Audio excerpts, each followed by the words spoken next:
정말 저에게 일어난 아주 기적적인 이야기가 있어서 이렇게 여러분들을 찾아와 이야기를 풀어보게 되었어요.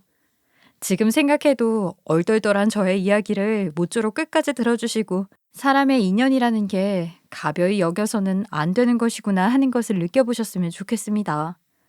선한 사람에게는 복이 있으니 늘 남들 사랑하는 마음을 가지고 살아라 했던 저의 오랜 인연의 말처럼 앞으로도 새로운 인연을 위해 노력하며 살아보려고 합니다. 정말 다시 생각해도 기가 막힐 정도로 우연히 만들어낸 인연이라고 할 수 있는데요. 사실 저는 공사장에서 한밭집을 운영하고 있는 여자예요. 제가 이 한밭집을 운영하게 된 데에는 아주 길고 긴 사연이 있는데 시간이 아무래도 길어질 것 같으니 아주 간단하게만 여러분들께 소개를 하겠습니다. 저에게는 어릴 때부터 저를 키워주셨던 친척 아주머니가 한 분 계셨어요. 실제로 저와 친척인지 아닌지 알 수 없는 분이기는 하지만 제 어린 시절의 기억상 아주머니께서 저를 거둬주셨고 어느 날부턴가 저는 아주머니와 함께 살게 되었어요.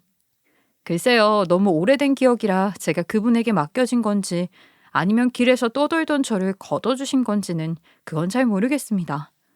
저는 부모 없이 친척 아줌마라고 불렀던 그분의 집에서 생활을 하게 되었고 아주머니에게는 저랑 동갑내기인 딸이 하나 있었어요. 아무래도 군 식구가 갑자기 생겨버렸으니 아주머니의 딸은 저를 무척이나 싫어하고 집 밖으로 쫓아내고 싶어 했었어요. 하나가 생기면 오롯이 가질 수 있었던 그 아이에게 저라는 군 식구가 생기면서 반으로 쪼개어 가져야만 하는 불상사가 일어나게 되었으니까요. 저는 제 처지를 잘 알고 있었고 눈치를 살피면서 살고 있었지만 그럼에도 불구하고 그 아이는 저를 무척이나 싫어했었습니다. 아주머니께서 저를 왜 걷어주셨는지는 모르겠지만 아마 오갈 곳 없는 불쌍한 저를 그냥 지나치지 못하고 과한 친절을 베풀어 주셨던 게 아닐까 싶습니다. 저는 그런 아주머니께 피해를 끼치고 싶지 않은 마음에 어릴 때부터 똑소리 난다는 행동을 했고 공부를 게을리하지 않았어요. 그러다 보니 자연스럽게 혼자서도 꿋꿋하게 커가는 저를 들장미 소녀 캔디 취급을 하시며 참으로 예뻐해 주셨는데 그게 또 그 딸에게는 질투심을 유발하게 되는 계기가 되어버렸지요. 제가 자는 사이에 허리까지 기른 머리를 싹둑 잘라버린다던가 제가 아끼는 인형에 낙서를 해놓는 등의 유치한 행동으로 저를 괴롭히곤 했어요. 솔직히 말하면 제가 머리를 기른 이유는 미용실에 가지 못해서였기 때문에 잘린 머리가 그닥 아깝지는 않았어요. 단지 제가 자는 사이에 저에게 해를 끼칠 수 있었다는 사실이 공포스럽게 다가오기는 했었습니다. 자는 사이에 머리카락을 잘라놓는 건 그렇다고 치지만 내가 자는 사이에 다른 무슨 짓을 할까봐 무섭긴 하다. 앞으로는 이런 행동을 하지 않았으면 좋겠어. 내가 왜 너의 사정을 봐줘야 하는데? 나는 네가 하루라도 빨리 우리 집에서 나가줬으면 좋겠어. 솔직히 내가 머리카락만 자를 수 있는 건 아니잖아? 매일 밤 잘 때마다 공포스러움을 느끼면서 벌벌 떨었으면 좋겠다고. 난 너랑 같이 지내는 하루하루가 너무 싫으니까. 제가 고등학교를 졸업하는 날까지 아주머니의 집에서 살았었는데 결국 20살이 된 꽃샘추위가 강했던 3월에 저는 그 집을 나와 독립을 하게 되었어요. 지영이가 아주머니께 이제는 군 식구랑 같이 살기 싫다면서 저를 내쫓아달라고 울고불고 난리치는 걸 제 눈으로 목격을 하고 말았기 때문이었어요. 거기다가 추가적인 이유가 있었는데 저는 공부를 꽤 잘하는 편이었기 때문에 제가 원하던 대학에 떡하니 붙을 수 있었지만 지영이는 아니었거든요.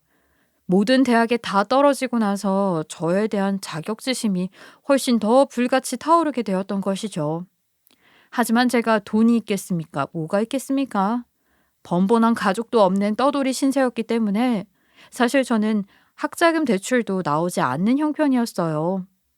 대학 등록금을 당장 마련할 수 없으니 자연스럽게 대학 진학도 포기하게 되었죠.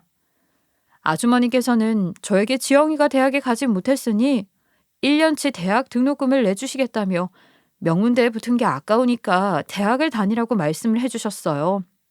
하지만 아주머니께서 혼자의 몸으로 지영이와 군 식구인 저까지 키워내셨는데 제가 어떻게 그 돈을 염치 없이 덥석 받을 수 있었겠어요.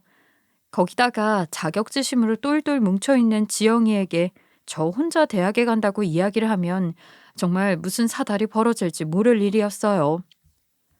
언제까지 우리 집에 얹혀 살면서 염치 없이 굴 건데 사람이 그렇게 뻔뻔할 수가 있니? 너 때문에 우리 엄마가 몇 배로 더 고생하는 걸 왜 모른단 말이야. 너도 이제 성인이니까 스스로 돈 벌어서 살 수 있잖아. 애도 아닌데 왜 우리 집에 얹혀 사냐고. 아니 어떻게 오갈 곳 없는 친구를 나가라고 할 수가 있니? 같이 산 세월이 몇인데 우리 가족이나 다름없는데. 엄마한테는 가족일지 몰라도 나한테는 아니었어. 단 한 번도 가족이라고 생각한 적 없고 늘 내 것을 뺏어가는 못된 기집애였을 뿐이야. 쟤를 쫓아내지 않으면 내가 나갈 거야? 나는 하루라도 쟤랑 같이 살고 싶지 않단 말이야. 저에게 소리를 지르면서 비수를 꽂아대는데 저도 염치가 있죠. 어떻게 그 자리에서 뻔뻔하게 눌러붙을 수 있겠어요. 저는 성인이 된 직후부터 뭐든지 다 해낼 수 있을 거라는 자신감이 붙은 상태였고 언젠가는 돈을 모아서 대학에 입학을 하겠다는 포부를 가지고 있었어요. 결국에는 지영이에게 마음을 곱게 쓰라고 소리를 지르며 맞대응을 했고요. 마음의 앙금을 전혀 풀지 않은 채 그 집을 떠나오게 되었어요. 저를 성인이 될 때까지 키워주신 아주머니께는 가슴에 대못을 박은 거나 마찬가지인 짓이었지만 그 집을 나온 이후에 저는 단 한 번도 찾아가지 않았습니다. 제 인생의 가장 큰 불효로 남을 만한 이야기이기도 하죠.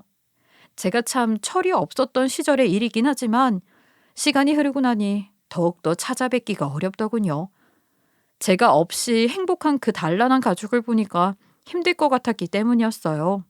제 나이 20살 홧김에 집을 나올 때 아주머니께서 저의 두 손에 꼭 쥐어주셨던 몇만 원을 가지고 저는 일단 일을 해야겠다는 결심을 가지고 일자리를 찾게 되었어요. 정말 여자들은 잘 써주지도 않는다는 노가다 일도 해봤고요. 숙식을 해결하기 위해 남의 집에서 식모살이도 해봤습니다. 저보다 어린 친구들의 빨래와 집안 청소를 해주면서 멸시와 무시를 당하면서도 꿋꿋하게 버텨내었고 몇 개월을 고생하고 겨우 원룸 월세도 얻을 수 있게 되었어요. 두 다리를 뻗고 지낼 수 있게 되었을 때 아주 어이없는 누명을 쓰고 식모살이 일을 그만두었는데 그때쯤 제가 찾은 단 하나의 특기가 있었어요. 그것은 바로 제가 다른 사람에 비해 미각이 뛰어나다는 것이었어요. 요리 실력이 무척이나 좋다는 것이었습니다. 제가 억울하게 쫓겨난 이후에 식당에서 일을 하게 되었는데 제 손맛이 꽤 괜찮아서였는지 모르겠지만 식당에서 일을 한 지 3년 차가 되었을 때 주방은 제 관할이 되었어요. 한마디로 호텔 주방장 부럽지 않게 사람이 즐비한 찌개 전문점에서 주방 이모들에게 이리저리 일을 시킬 수 있는 왕고참이 되었다는 것이죠. 그렇게 제 나이가 35살 될 때까지 쉬지 않고 식당 주방에서 불이랑 싸워가면서 요리를 하면서 돈을 모으기 시작했어요. 물론 큰 돈을 벌 수 있는 직업은 아니었지만 평소에 사치라는 걸 하지 않는 저에게는 먹고 살고 저금을 하는데 문제가 없을 만큼 돈을 벌었어요. 제가 일을 했던 곳은 앞서 간단하게 말을 했지만 공사장 인력 사무실 옆에 있는 식당이었는데 저렴하게 찌개 종류를 파는 그런 가게였어요. 주인장 부부는 저를 꽤 신뢰하고 있었고 저 또한 그 신뢰에 엇나가지 않게 행동을 했기 때문에 오랜 시간 한자리에서 일을 할 수 있었어요. 제가 한 식당에서 자그마치 10년이라는 시간을 버텼으니 얼마나 가족처럼 사이가 두터웠을지 상상이 가시나요? 단 한 번도 지각 없이 열심히 일을 한 덕분인지 모르겠지만 주인장 부부께서 제가 10년 차가 되었을 때 한 가지 제안을 하셨습니다. 본인들은 이제 자식들까지 전부 시집장가 보내고 다 키웠으니 이제는 여유를 찾기 위해 도시를 떠나 귀촌을 하고 싶으니 가게를 맡아볼 생각이 있냐는 것이었어요. 10년간 일하면서 식당의 매출이 얼마나 됐는지 잘 알고 있었고 제가 주인이 아니어서 개선하지 못했던 점들이 있었기에 제가 가게를 맡아서 키워보고 싶다는 생각을 가지게 되었어요. 저는 냉큼 제가 모아둔 돈들을 전부 꺼내어 식당 주인장 부부에게 건넸고 탈탈 털어낸 덕분에 식당을 인수받을 수 있었어요. 가게 리모델링을 따로 할 돈이 없어서 기존 인테리어를 유지하긴 했지만 식당의 메뉴들을 전부 탈바꿈 시켰어요. 찌개 종류를 팔고 있었던 한식집이 아니라 다양한 메뉴를 골라 먹을 수 있는 한식 뷔페집으로 아예 변경을 해버린 것입니다. 손이 더 가긴 했지만 오히려 장사는 훨씬 더 잘 되었고 단골들에게서도 아주 좋은 평을 받을 수 있었어요. 기존 매출에서 몇 배의 매출이 훌쩍 뛸 정도로 장사가 잘 되기 시작하면서 저는 아예 한밭집 장사를 시작하게 되었습니다. 노가다꾼들이 얼마나 배가 고프겠어요. 무제한으로 한식을 먹을 수 있게 준비를 해두다 보니 저희 가게에 오지 않던 손님들까지 줄을 서서 먹게 되었죠. 정말 태어나서 이렇게 큰 돈을 벌 수 있을까 싶을 정도로 돈을 쓸어 담기 시작했어요. 저의 고생했던 세월들이 주마등처럼 스쳐 지나가면서 사람이 꾸준히 노력을 하다 보면 못할 일이 없구나 하는 생각을 하게 되었죠. 제가 만약 그 어린 시절 아주머니 댁을 나오지 않고 명문대에 입학을 해서 공부를 하겠다고 알바나 전전긍긍하면서 등록금을 마련하느라 바쁘게 살았다면, 그랬다면 지금의 저는 없었을 것이고 이렇게 큰 돈을 만지게 될 일도 없었을 거라 생각하게 되었어요. 어떻게 보면 저를 밀어낸 지영이에게 고마워해야 할 일일지도 모르겠다고 혼자 속내를 삼켰죠. 그렇게 한밭집을 운영한 지 10년이라는 시간이 훌쩍 지나고 제 나이가 45살이 되었을 때였어요. 항상 사건과 사고는 제가 예상하지 못한 곳에서 작게 소용돌이를 만들기 마련 아니겠습니까? 어느 날부턴가 이상하게 쌀독에 있는 쌀이 쑥쑥 빠지는 것 같다는 느낌을 받게 되었어요. 처음에는 그냥 기분이 그런 거겠지. 누가 쌀을 훔쳐가겠나 싶었죠.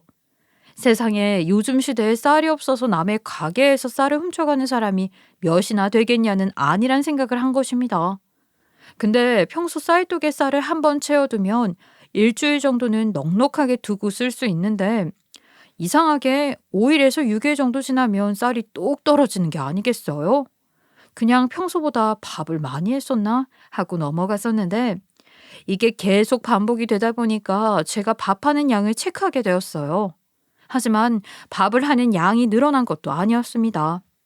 저는 찝찝한 기분을 지울 수가 없었죠. 아무래도 가게에 쥐새끼라도 사는 건 아닌가 싶어서 가게의 청결을 유지하기 위해 저는 방역 업체까지 싹 다 불러서 뒤집어 엎으며 청소를 했었어요. 음식 장사의 기본 중에 기본 아니겠습니까? 청결 말입니다. 아무리 맛집이라도 수저가 더럽거나 주방이 지저분하면 밥맛이 똑 떨어지니까요. 하지만 방역업체를 불러서 죄다 뒤집어 엎은 것 치고는 아무것도 나오지 않았고 저는 계속 이상한 기분을 지울 수가 없었어요. 모든 수를 다 써보았음에도 불구하고 쌀이 사라지는 속도가 빨라지는 것 같아서 전 결국 최후의 수단인 CCTV를 주방 재료 창고에 설치하게 되었어요. 도둑을 잡아내야겠다는 마음보다는 혹여라도 직원 중에 누군가가 쌀을 훔쳐가야만 하는 상황에 놓여 있다면 제가 발벗고 나서서 도와주고 싶은 마음이 들어서였어요. 제가 어린 시절에 남에게 받은 친절만큼 저도 베풀면서 살고 싶었거든요. 그렇게 CCTV를 설치한 지 일주일이 지나서 겨우 실마리를 잡을 수 있었습니다. CCTV 화면에 범인이 몸을 드러낸 것이에요. 저희 주방에 쪽문이 하나 있었는데 그 쪽문에는 잠금 장치를 달아두지 않았었어요. 건물 밖에서 보기에도 문이 작아서 출입구로 보이지 않았었고 그냥 일반 쓰레기들을 모아서 처리해두는 장소로만 통하는 문이었기 때문에 늘 문 앞에는 쓰레기 봉투가 가득했거든요. 일반 사람들이라면 그 쓰레기 봉투들을 치우고 굳이 그 쪽문을 통해서 식당 주방으로 출입할 일이 없었기 때문에 잠금 장치를 설치하지 않았던 것이죠. 그리고 쓰레기를 처리하는 직원들이 아니고서야 그쪽에 문이 있다는 사실을 모르는 직원들도 많았기 때문에 제가 안일하게 생각했던 것도 있었습니다. 그런데 그 문으로 글쎄 작은 남자아이 하나가 들락날락하면서 쌀을 훔쳐가고 있었던 거죠. 가끔 김이나 참치캔 같은 반찬들도 훔쳐가고 있었고요. 늘 일정한 시간에 몰래 왔다 갔다 하는 것 같길래 하루는 제가 작정을 하고 그 어린 도둑을 잡고 싶어서 잠복을 하게 되었어요. 그리고 아무 의심 없이 주방 재료 창고에 들어와서 비닐봉투에 쌀을 훔쳐가고 있었던 쌀도둑을 잡게 되었습니다.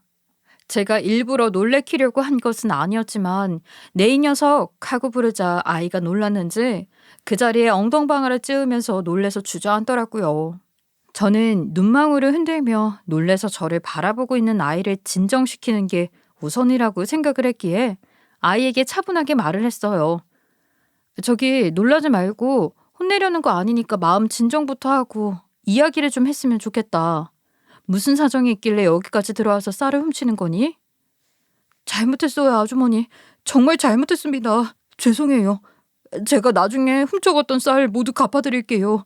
정말 죄송합니다. 제가 혼내려고 했던 것은 아니었는데 애가 지레 겁을 먹고서는 잘못했다고 손이 발이 되도록 비는 게 아니겠습니까? 잘못했어요, 잘못했어요 하면서 우는데 제 마음이 너무 안쓰럽더라고요. 마치 어린 시절에 저를 보는 것 같아서 뭉클했어요. 저도 친척 아주머니가 아니었더라면 이렇게 남의 식당에서 쌀을 훔쳐 먹으면서 살았을 거 아닌가. 하루하루를 연명하며 살았을지도 모른다는 생각이 들더라고요. 시근한 마음이 들어서 아이를 빤히 바라보는데 애가 너무 작고 왜소하더라고요. 딱 봐도 초등학교 3, 4학년처럼 보여서 몇 살이냐고 물어보니까 아이가 우물쭈물하면서 13살이라고 하는 게 아니겠습니까? 생각보다 너무 작은 몸집에 놀라고 얼마나 못 얻어먹고 다녔으면 이렇게 키도 크지 못했을까 싶어서 속이 너무 상했어요. 얘, 도대체 무슨 사정이 있길래 이렇게 몰래 쥐구멍으로 숨어 들어와서 훔쳐가는 거니? 그러지 말고 배가 고픈 거면 우리 식당에 와서 밥을 먹고 가렴. 어차피 학교에서 점심을 줄 테니까 저녁만 해결하면 되는 거 아니니? 네 목에 밥은 남겨둘게. 그러니 아이가 입을 꾹 다물고 있다가 제가 추궁하듯이 쳐다보니까 우물쭈물하면서 말을 하더라고요. 에, 저에게 몸을 잘 가누지 못하시는 할머니가 계시는데요. 저희 할머니가 무척이나 아프세요. 누워서 일어나지 못하시니까 일도 못하시고 제가 일을 할 수도 없어서 먹을 게 없어서 쌀을 훔쳤습니다. 죄송해요, 아주머니. 저는 솔직히 너무나도 놀랐죠. 요즘은 나라에서도 기초수급자들을 잘 챙기지 않겠어요? 그런 사람들을 위한 제도도 꽤 훌륭하게 되어 있었고요. 그런데 쌀을 살 돈도 없다고 하니까 점점 의심이 되는 건 어쩔 수 없더라고요. 이 말이 진짜인지 아닌지, 쌀을 훔쳐서 나쁜 짓을 하고 있는 건 아닌지 말입니다. 거짓말하는 거면 크게 혼낼 거라고 했더니 아니라고 거짓말한 적 없다고 하면서 애가 닭똥 같은 눈물을 뚝뚝 흘리더라고요. 도둑질이 나쁜 짓이라는 건 학교에서도 배워서 잘 알고 있어요. 하지만 할머니께서 자리에 누워서 일어나지 못하시니까 어쩔 수가 없었어요. 그럼 밥은 누가 해주는데? 쌀을 훔쳐가는 것까지는 이해한다 치지만 할머니랑 둘이 살고 있는 것 아니니? 음식을 해주실 어른이 있어? 제가 대충 가스불을 켤 줄 알아서 쌀을 불려서 물을 넣고 죽을 만들어 먹었어요. 흰죽으로 먹으면 오래 먹을 수 있거든요. 그렇게 말을 하는데 너무 마음이 안타깝더라고요. 밥은 할 줄 아는 거냐고 물어보니까 간단한 음식 같은 건 할 줄 안다고 하면서 계란 후라이도 할 줄 알고 3분 요리도 데워 먹을 줄 안다고 하더라고요. 정말 간단하게만 음식을 할 줄 아니 영양가 있는 음식을 먹을 수가 없어서 아이가 바싹 말라 키도 크지 않았다는 거 알게 되었어요. 그래서 일단 저희 식당에서 남은 음식들을 비닐봉지에 싸주면서 이거라도 먹고 배를 채우라고 말을 했어요. 아이가 저에게 감사하다고 몇 번이나 고개를 숙이면서 인사를 하고 사라지는데 뒷모습이 참 작아 보이고 안쓰러워 보이더라고요. 그렇게 음식을 싸서 보낸 뒤에 다음 날에도 찾아오려나 싶어서 아이를 하염없이 기다리는데 나타나지를 않더라고요. 혹시 제가 너무 매섭게 굴었나 싶어서 조바심도 나고 아이 걱정에 일이 집중이 안 되고 계속 식당문만 바라보고 아이를 기다리게 되었어요. 이럴 줄 알았으면 집이라도 물어볼 걸 그랬나? 혹시 다른 데 가서 쌀을 훔치고 있는 건 아닌가 싶어서 다음에 만난다면 꼭 친절하게 음식을 쥐어주어야지 하고 생각했어요. 그렇게 일주일이라는 시간이 지나고 나서야 슬그머니 아이가 다시 나타나 식당 주변을 기웃거리기 시작했어요. 제가 버선발로 뛰어나가서 아이를 붙잡고 물어보았어요. 얘 그동안 나타나지 않아서 얼마나 걱정했는지 몰라. 밥은 잘 챙겨 먹고 다닌 거야? 뭐하고 지냈길래 일주일이나 코빼기도 안 비친 거니?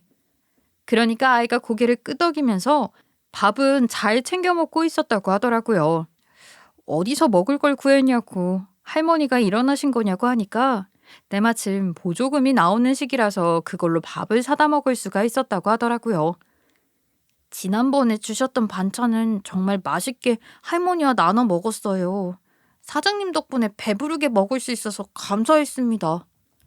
아프신 할머니께서 드시기에는 반찬들이 조금 자극적이었을 것 같아서 걱정을 많이 했었는데 다행히도 할머니와 아이 모두 맛있게 먹었다고 하더라고요. 그런 말을 들었는데 제가 어떻게 또 아이를 빈손으로 보낼 수 있겠어요. 다시 한번 식당에 있는 반찬 냉장고를 뒤지게 되었죠. 제가 반찬을 하나를 꺼내서 일일이 포장해서 싸주니까 아이가 몸둘 바를 몰라 하면서 정말 공짜로 받아도 되는 거냐고 물어보더라고요. 저는 그냥 주는 거 맛있게 먹으라고 아무 걱정하지 말라고 이야기를 한 뒤 아이의 사정을 자세하게 듣고 싶어서 이런저런 것들을 물어보기 시작했어요. 그래서 우리 친구 이름은 뭐고 몇 살이라고 했었지? 집에 어른은 할머니 말고는 정말 아무도 안 계신 거야? 부모님은 어디 가셨고? 제 이름은 김기영이고요. 지금은 13살이에요. 제가 10살 때까지는 할머니도 정정하셨고 엄마랑도 같이 살고 있었어요. 근데 엄마가 제가 10살이 되던 때 할머니가 아프기 시작하시면서 돈을 벌어야겠다고 집을 나가신 뒤로는 집에 들어오질 않으세요. 아, 그래? 그럼 엄마 소식은 전혀 모르고 있는 거야? 아니, 그 주민센터라든지 경찰서라도 찾아가서 엄마 행방을 물어보지 그랬어. 이럴 땐 어른들의 도움을 받아야지. 엄마는 매달 생활비를 보내주셨었어요. 그것도 최근에는 보내주지 않으시고 계시지만요. 잘 살아있다고 연락도 간간히 왔었고요. 할머니가 쓰러지신 이후에 학교 다니면서 할머니 보살피느라 바빠서 사실 엄마의 행방은 궁금하지 않았어요. 아무리 그래도 엄마가 있고 없고의 차이가 꽤 크게 작용을 한단다. 할머니께서 많이 편찮으시다는 게 마음에 걸리는구나. 어디서 뭘 하고 계신지는 몰라도 살아있다고 연락은 오니까 괜찮겠지 싶어요. 할머니 통장으로 돈을 보내주시는데 할머니가 쓰러지신 이후에는 제가 통장을 어떻게 확인하는지를 몰라서 말이에요. 아예 누워서 일어나지도 못하시거든요. 사실 엄마가 계속 돈을 보내고 계신지도 모를 일이라 그때부터 쌀을 동량하러 다니기 시작했어요. 그럼 꽤 오래전부터 쌀을 훔치고 있었던 거야? 근데 그걸 왜 나는 최근에서야 알았지? 아니요. 이 식당에서 몰래 훔친 거는 얼마 안 됐어요. 처음에는 주위 이웃들이 불쌍하다고 도와주셨었는데 1년이라는 세월이 지나니까 다들 거짓 취급만 하시더라고요.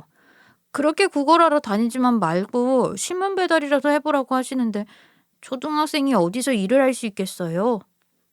아이는 어른들에게 당한 멸시와 모멸감이 상당했는지 부르르 떨면서 이야기를 했고 저는 치근한 마음이 들어서 아이의 등을 쓸어주었습니다. 이리저리 방황을 하던 와중에 우리 식당에 있는 쪽문을 우연치 않게 발견하게 되었고 그 쪽문이 재료 창고랑 이어진다는 것도 알게 되었던 거예요. 당연히 남의 물건에 손을 대면 안 된다는 걸 잘 알고 있었지만 너무 배가 고팠고 할머니가 걱정되어 어쩔 수 없이 훔치게 됐다고 하더라고요.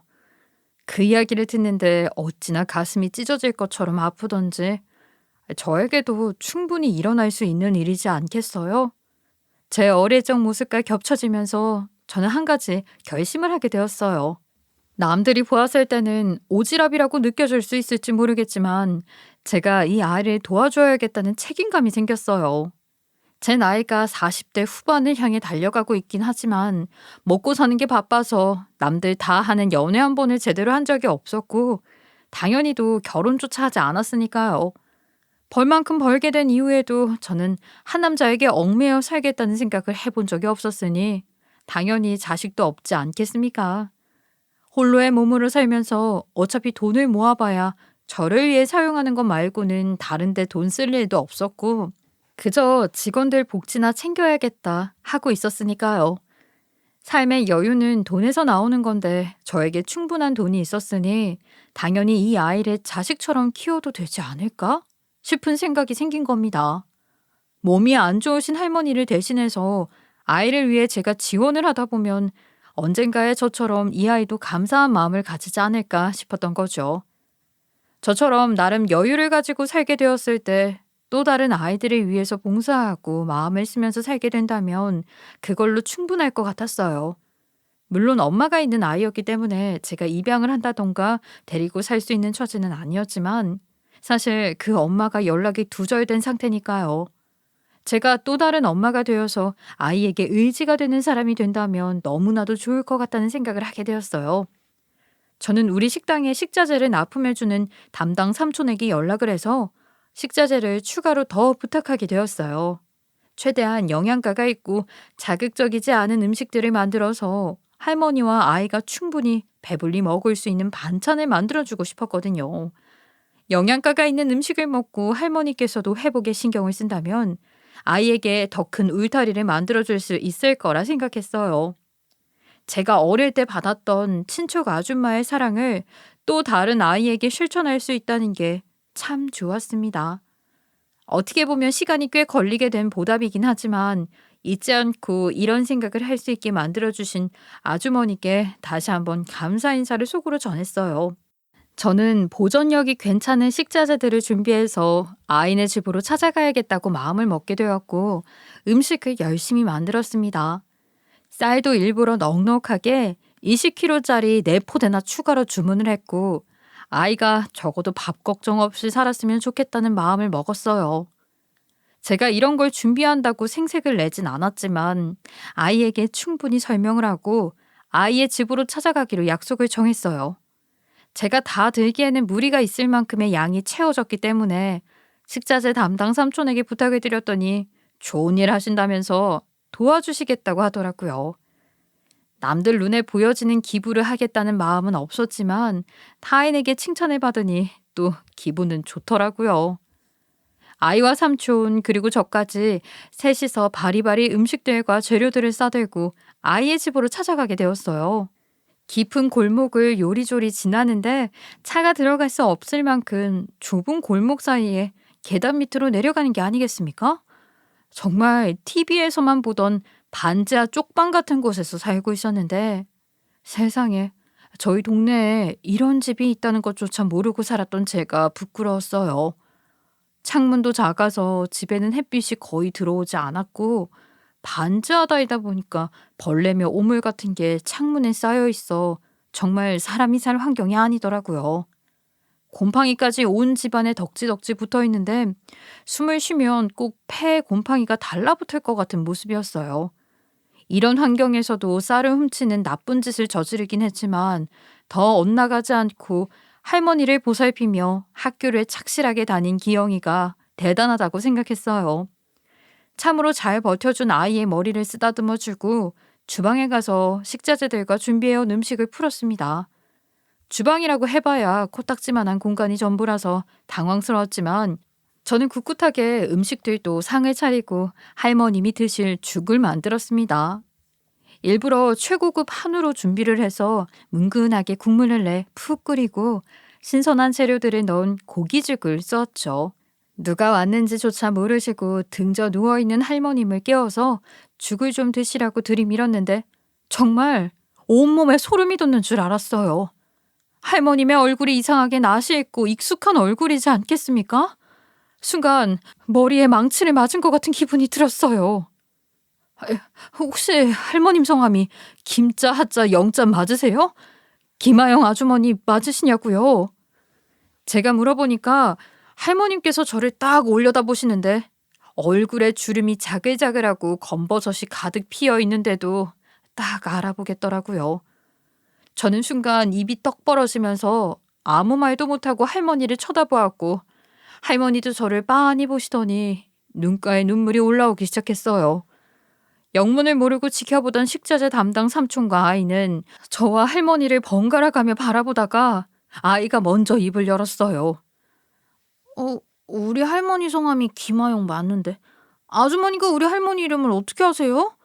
혹시 아는 사이였어요? 와, 신기하다.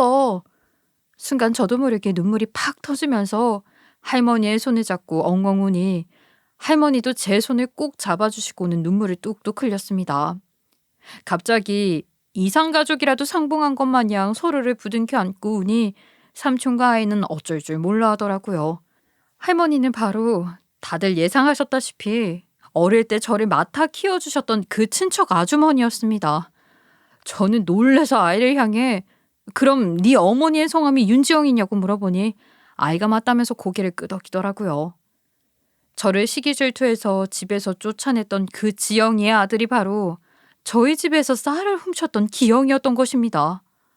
할머니는 저에게 여정이 우리 여정이 맞냐 하시면서 하염없이 눈물을 흘리시는데 저도 정말 어찌할 바를 모르고 계속해서 눈물만 흘렸던 것 같아요. 저는 제가 여정이 맞다고 고개를 끄덕였고 할머니께서는 몸을 겨우겨우 일으켜 저를 안아주시면서 어찌 살았냐고 어떻게 이리 다시 만나냐고 하셨어요. 아니, 어떻게 이렇게 인연이 다시 닿을 수가 있단 말이냐.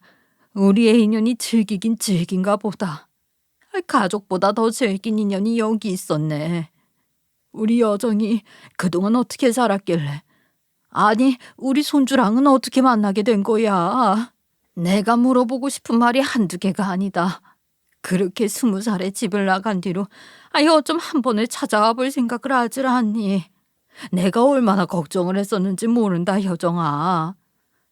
죄송해요. 제가 그때 철없이 나간 뒤로 마음을 고쳐먹고 어떻게 해서든지 한 번쯤은 찾아뵀어야 했는데 제가 너무 냉정했죠. 죄송해요. 제가 미리미리 들여다봤더라면 이렇게 사시는 걸 미리 알았더라면 어떻게 해서든 도움을 드렸을 텐데. 아니다, 여정아.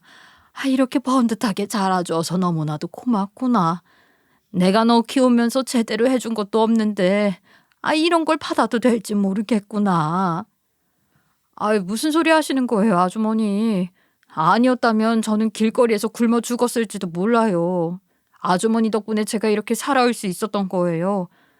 저 그냥 버려진 아이였잖아요. 저를 맡아 키워줄 의무도 없으셨는데 호의로 저를 맡아주신 거였잖아요. 정말 감사해요. 말이 길어질 것 같아서 죽이 식기 전에 먼저 식사부터 하시라고 했더니 너무 맛있어 보인다며 할머니께서는 허겁지겁 식사를 하기 시작하셨어요. 한참을 죽만 드시던 할머님께서 배가 불러주셨는지 숟가락을 내려놓으시길래 그때부터 밀린 이야기들을 나누기 시작했어요. 할머니께서는 기분이 싱숭생숭하신 건지 뭔지 저에게는 들려주시지 않으셨던 저를 처음 만난 날에 대한 이야기를 풀어놓기 시작하셨어요. 옛날 이야기들은 제가 전혀 모르고 있었던 이야기라 아주 흥미로웠고 마음 한구석이 아릿해졌습니다. 사실 우리 여정이가 길거리에 버려진 아이였지. 비죽도 못 얻어먹은 것처럼 배가 골아서 울고 있길래 내가 그냥 지나치지를 못했어. 그때 당시에 우리 남편이 사고로 죽어버리고 남겨주고 간 돈이 조금 있었으니까 그런 생각도 할 수 있었던 거지. 먹고 사는 게 바빴다면 나도 그냥 지나쳤을 거야. 제가 길거리에서 울고 있다가 아주머니를 만났던 기억은 있어요. 하지만 친척이라고 하셨었으니까 저는 저를 데리러 오신 분인 줄 알았죠. 우리 동네에서 집도 절도 없는 떠돌이 애기가 있다고 해서 찾아가 본 거긴 하지. 아이 하도 울면서 배가 고프다고 하길래 불쌍해서 데려왔지. 밥을 주고 씻겨주고 하니까 애가 뽀얀 게 참 예쁘더라고. 배가 부른지 구석에서 꾸벅꾸벅 졸다가 잠이 들었는데 자는 얼굴을 보니까 천사 같더라. 이 어린애가 무슨 사정이 있길래 떠돌이가 되었을까 싶어서 며칠 더 데리고 있어야겠다 싶더라고. 그때 아주머니 아니었으면 어디엔가 끌려가거나 아니면 계속 거지처럼 지내다가 굶어 죽었을지도 몰라요. 당시에 내가 딸을 둘을 키운다는 심정으로다가 여정이를 키웠지. 우리 지영이랑도 동갑이니 좋은 친구가 될 수 있을 거라 생각했는데 지영이는 아니었나 보더라. 우리 지영이가 여정이를 괴롭히고 있다는 걸 알면서도 당시에는 사는 게 바쁘다고 모른 척해서 미안하구나. 그래도 성인이 될 때까지 엇나가지 않게 바르게 키웠으니 나중에 한 번쯤은 오며 가며 만나지 않을까 싶었는데 이렇게 다시 만나게 될 줄 몰랐다. 저도 이렇게 인연이 닿을 거라고는 상상도 못했어요. 죄송해요. 제가 미리 찾아뵙고 했어야 했는데 무슨 자존심인지 참 그 한 번 찾아가기가 어렵더라고요. 세월이 더 지난 후에는 겁이 나서 찾아뵙지 못하겠더라고요. 그래, 그래. 어떤 심정인지 잘 알겠다. 우리 손주 배고플까 봐 이렇게 챙겨주는 걸 보니 내 생각대로 참 착한 어른으로 자랐어. 우리 여정이가 공부 하나는 기가 막히게 잘했었는데 지금은 뭘 하면서 사는 거야? 대학은 나왔니? 그때 대학 등록금 못 해준 게 한이 되었단다. 저는 그 뒤로 제가 살아온 이야기를 쭉 풀어드렸고 저에게 고생했다, 수고했다 말을 해주시던 할머니께서는 피곤하신지 곧 잠에 빠져들었어요. 저는 다음날 다시 아이의 집으로 찾아가서 할머니를 업어 모시고는 병원으로 가서 정밀 검사를 받으실 수 있도록 준비를 했습니다. 이런저런 검사를 마친 뒤 알게 되었는데 할머니의 감기가 심해져서 폐렴까지 찾아왔었다고 하더라고요. 병원에 갈 수 있는 처지도 아니었고 몸도 따라주질 않았으니 그 좁은 곰팡이가 잔뜩 핀 방에서 버티고 버티기만 하셨던 거예요.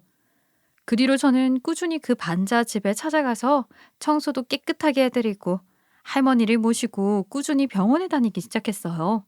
그러다가 도저히 그 좁은 골목을 매번 올라가고 하는 게 불편해서 어떻게 할까 고민을 하다가 좋은 수가 생각이 났어요. 제가 가족이 따로 없으니 혼자 살고 있었는데 저희 아파트가 평수가 좀 크고 방이 3개나 있었거든요. 제가 짐을 많이 두고 사는 사람도 아니어서 방이 2개가 비어 있었는데 거기에 할머니와 아이를 데리고 들어와 살면 좋겠다는 생각을 하게 되었어요.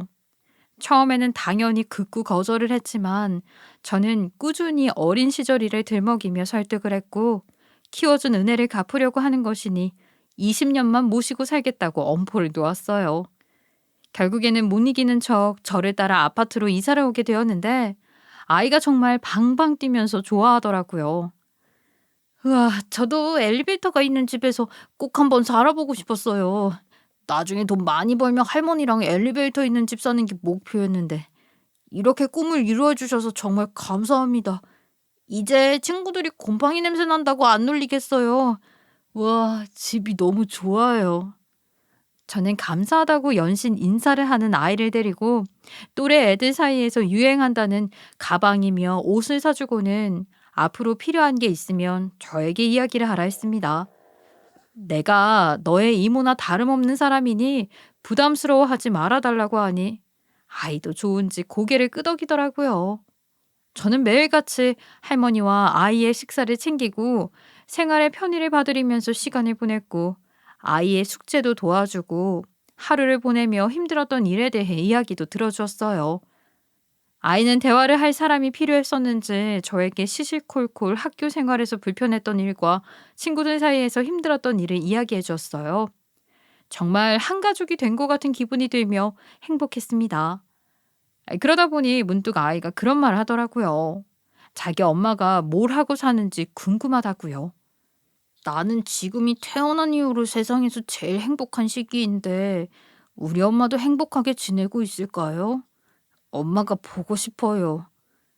저는 식자재 삼촌을 통해서 윤지영의 행방을 알아보기 시작했어요.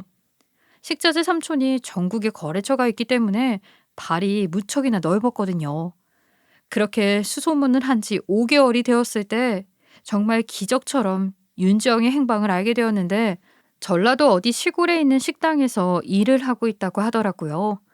저는 한 달에 그 식당으로 찾아가 윤지영을 만날 수 있었어요. 제가 찾아온 것에 대한 놀라움도 놀라움이었지만 제가 지금 할머니와 아이를 돌보고 있다고 하니 지영이는 눈물을 줄줄 흘리며 자기에게 일어난 일을 이야기하더라고요. 큰 돈을 벌게 해주겠다는 사람의 말을 홀라당 믿고 따라 나섰다가 좋지 않은 꼴을 다 당하고 살았다고 하더라고요. 빚도 지게 되고 주점 같은 곳에서 일까지 하게 되고 그러다가 몸이 점점 망가지는 것 같아서 이대로는 못 살겠다 싶더래요. 결국에는 야반 노조를 해서 시골 구석에 숨어서 돈을 벌고 있었던 거죠. 계좌로 돈을 보내게 되면 추적이라도 당할까 무서워서 돈도 못 보내고 있었다고 하더라고요. 애는 잘 있냐고 물어보는데 그렇게 궁금하면 직접 가서 보자고 하니 본인에게 빚이 있어서 지금 당장은 갈 수 없다고 하더라고요. 혹시라도 아이에게 해코지를 하면 어떻게 하냐고 하는데 그 빚이 얼마나 되냐고 물어보니 2천만 원이 조금 넘는다고 이야기를 하는데 헛웃음이 나더라고요. 그 2천만 원 때문에 지금 본인 아이도 볼 수 없다는 게 참. 저는 그 돈을 갚아주겠다고 당장 서울로 가자고 했더니 우물쭈물해 하면서 저에게 그러더라고요. 내가 어릴 때 너한테 못되게 굴었던 거 이런 말로 풀어지지 않을 거라는 거 잘 알고 있지만 내가 고생하며 살아보니까 깨닫게 되더라. 그때 정말 미안했고 내가 속 좁고 철이 없게 굴었어. 말로 전부 앙금이 풀리진 않겠지만 진심으로 미안해 한다는 거 알아줬으면 좋겠어. 앞으로 내가 평생 어떻게든 갚아나가도록 노력할게. 정말 미안해. 저는 결국 지영이를 서울에 데리고 올라와서 저희 집으로 가게 되었어요. 당연히 가족들끼리 몇 년 만에 상봉을 하게 되었으니 눈물바다가 되었죠. 내가 2천만 원 빚을 갚아주는 거는 공짜로 갚아주는 게 아니야. 앞으로는 우리 식당에 와서 일을 했으면 좋겠어. 정말 고마워. 이 은혜를 어떻게 갚아야 할지. 앞으로 나도 마음 고쳐먹고 정말 새 사람이 되어서 살아볼게. 그래, 앞으로는 아이 두고 혼자 어디 갈 생각하지 마. 네가 낳은 아이는 네가 품고 책임을 지고 살아야지. 우리 가게에서 일하는 동안 월급도 당연히 챙겨줄 거야. 그러니까 빚은 매달 갚을 수 있을 만큼만 갚도록 해. 아주머니 치료도 받으셔야 하고 기영이도 공부해야 하니까. 내가 사고를 덜컥 쳐서 아이를 낳았는데 애 아빠는 책임도 지지 않고 사라지고 그때부터 인생이 꼬이기 시작했어. 우리 아이는 너무 예쁜데 수중에 돈은 없고 엄마는 아프기 시작하고 정말 내 인생이 캄캄하더라. 그동안 내가 못되게 군 거 다시 한번 사과할게. 저는 지영이에게 사과는 그만하고 앞으로 어떻게 먹고 살지 잘 생각해보라고 했어요. 그 뒤로 지영이는 정말 저희 한밭집에 출근을 시작했고 누구보다 더 성실하게 일을 하고 있습니다. 지영이를 꼬드겨서 빚을 지게 만들었던 놈들이 찾아와 깽판을 부리고 돈을 내놓으라고 했던 일이 있었는데 저희 식당이 어떤 식당입니까? 공사판에서 몸을 키워온 아저씨들이 밥 먹는 식당 아니겠습니까? 그런 허접한 깡패놈들은 아저씨들 손에서 처리가 가능하다는 이야기죠. 결국 뭐 경찰도 오고 하긴 했는데 그 깡패놈들은 노가다 아저씨들의 기에 밀려서 결국 아무것도 하지 못하고 돌아가야 했어요. 나중에 그 빚을 지게 했던 것들이 전부 불법이라는 게 밝혀지면서 빚을 갚지 않아도 되었습니다. 모든 일이 슬슬 풀리고 할머니의 병세도 호전이 생기기 시작했고 아직 거동이 불편하긴 하지만 집 앞에 잠시 외출하는 정도는 가능해졌어요. 기영이는 교복을 입는 중학생이 되었고 착실하게 공부를 하면서 지내고 있어요. 학원도 제대로 다녀본 적이 없었던 아이였는데 공부머리는 또 있는 것 같더라고요. 학원을 보내주니까 성적이 아주 쑥쑥 오르기 시작했어요. 이제는 깔끔하게 차려입고 다니고 공부도 잘하니까 친구들이 괴롭히거나 무시하는 일도 없는 것 같더라고요. 여전히 저희 넷은 같은 아파트에서 살고 있고 별일 없는 한 할머니를 제 엄마다 생각하면서 모시고 살 예정입니다. 나이가 점점 먹어가면서 혼자 사는 게 외로웠는데 이렇게 북적북적하게 살 수 있어서 참으로 행복한 요즘입니다. 어디다 제 이야기를 하면 열의 아홉은 안 믿는 눈치예요. 그 정도로 신기한 인연이고 기적 같은 만남이죠. 그래서 이런 제 이야기를 누군가에게라도 하고 싶어 많은 분들이 찾는 이곳에 한번 해보았어요. 그리고 제 이야기를 통해 세상에 저 같은 사람도 있으니 인연을 소중히 여기셨으면 하는 말씀도 드리고 싶었거든요. 여러분들도 인생 사시면서 인연을 소중히 여기시고 늘 행복하시고 좋은 일들만 가득하셨으면 합니다. 점점 무더워지는 날씨에 지치지 마시고 다들 기운 내세요. 감사합니다.